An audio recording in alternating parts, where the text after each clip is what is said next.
Sudah siap berlayar ke dalam lautan dengan kapal selam? Terowongan ini jadi akses kita menuju wahana simulator. Oke, sekarang sudah ada di depan teater 5D. Kita akan menikmati seperti apa rasanya berada di dalam kapal selam. Kita akan lihat juga di dalam biota laut menggunakan kapal selam nih ceritanya 5D. Ya Mas ya.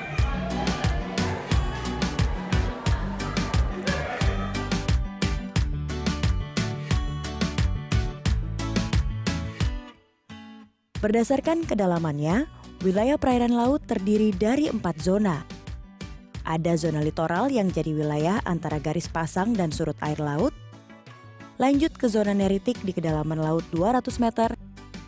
Lalu zona batial yang semakin dalam hingga 1.800 meter, hingga zona abisal yang terdalam. Lebih dari 1.800 meter, di mana kita bisa menemukan palung laut. Ya, meskipun hanya berupa simulator, tapi visual dan sensasi gerakannya dibuat mendekati pengalaman asli berada di kapal selam. Ya, akhirnya sampai lagi ke permukaan dengan selamat setelah tadi saya sudah berpetualang menggunakan kapal selam, sempat diserang oleh hiu tadi. Tapi selamat, sekarang saya mau menonton pertunjukan selanjutnya.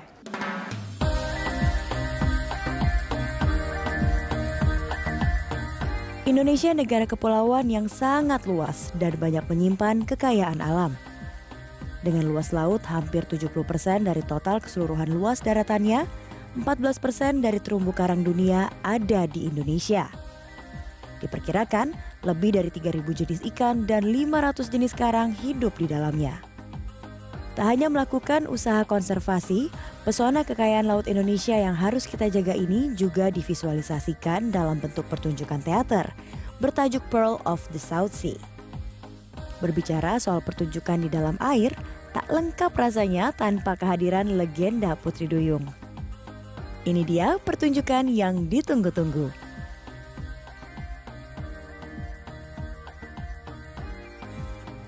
Sebuah pertunjukan yang mengisahkan cinta kasih seorang raja terhadap putri kesayangannya. Kisah ini diadaptasi dari cerita rakyat Nusantara yang menggambarkan sebuah kerajaan di bagian selatan Pulau Jawa, menggabungkan aksi panggung, trik ilusi, dan tarian di dalam air.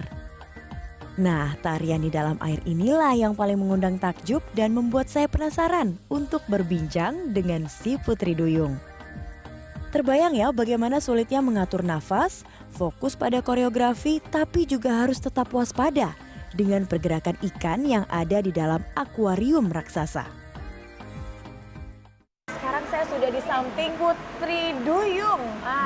Ada yang percaya, ada yang enggak. Buat yang percaya, tidak apa-apa. Itu karena itu cerita atau dongeng yang menarik untuk tetap kita ingat semasa kecil dan mungkin bisa kita ceritain ke seterusnya ya, ke generasi seterusnya ya. Apa kesulitannya saat di dalam air? Kesulitan paling berat itu adalah kita harus bisa rileks supaya nafasnya lebih tahan lama. Ini ada hiu, ada ikan pari yang besar sekali. Gimana interaksinya juga sama binatang-binatang di dalam kolam? Standarnya harus ada yang jagain kita di sini supaya kalau ada saat show mereka ada di pojok-pojok gitu. Tapi tapi kita dibutuhkan beradaptasi di situ sebelum ikan masuk kan. Jadi supaya mereka itu tahu kalau ini teritorinya si Putri Duyung ada di sini gitu. Jadi kalau show biasanya mereka akan dengan sendirinya ke belakang.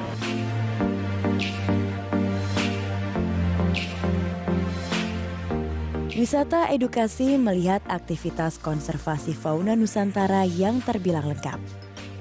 Kita bisa menambah pengetahuan, ikut menjaga kekayaan alam agar satwa spesies langka dan endemik tidak punah, dan menambah alternatif objek wisata. Sampai jumpa di Travel Notes episode berikutnya.